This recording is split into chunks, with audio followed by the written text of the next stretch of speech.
Maombi yangu tu ni Wakenya wote wanakaribishwa kuja hapa, vile PS amesema kuja mapema ili kufikia saa 2 wote wawe wamekaa hapa.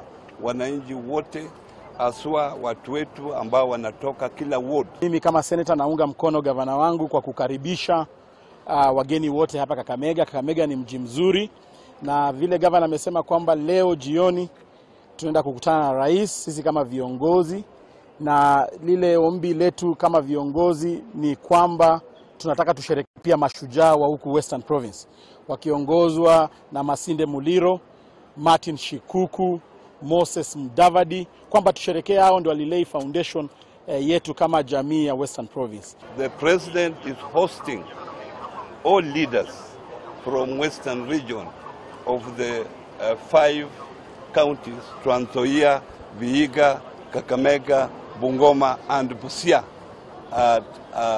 this evening.